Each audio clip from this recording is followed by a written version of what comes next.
Meanwhile, back here in the United States, new court filings unsealed yesterday in Special Counsel Jack Smith's investigation into President Donald Trump. But the former president is calling out the DOJ's timing, posting, quote, "For 60 days prior to an election, the Department of Injustice is supposed to do absolutely nothing that would taint or interfere with a case.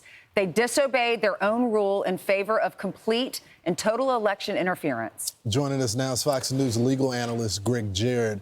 So Jack Smith, he gets overturned by the courts all the time. And I just get an impression, Greg, that he's trying to litigate this case before the public and not before the courts.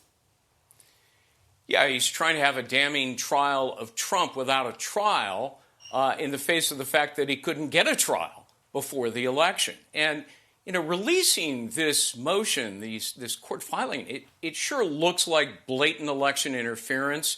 Lawrence, you know, Trump's lawyers urged the judge, keep it sealed.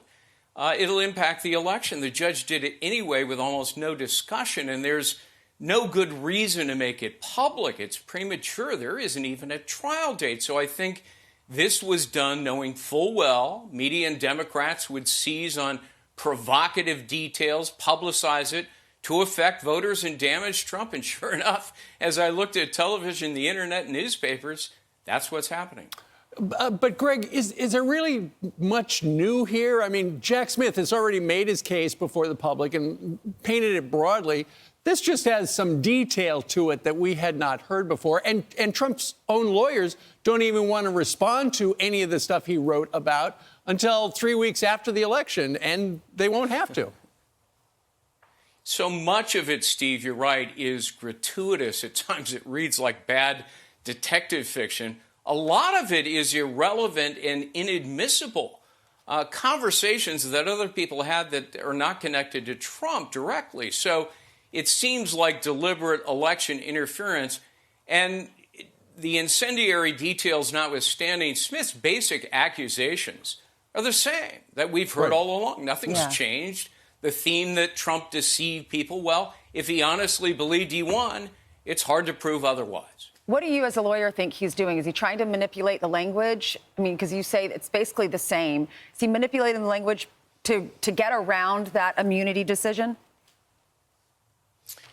Yeah, I mean, that's his great challenge, is to somehow circumvent the immunity decision here, and that's what this motion is all about.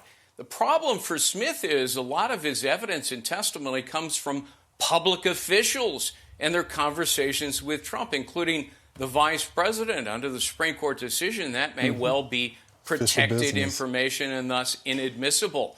In the filing, Smith asserts nothing's protected. And then all of a sudden he concedes, well, some of it is protected and immune, but I can rebut the presumption of immunity. Well, that'll be up to a judge. Exactly. All right. Thank you very much for joining us live, Greg. Thanks, Greg. Great to see you.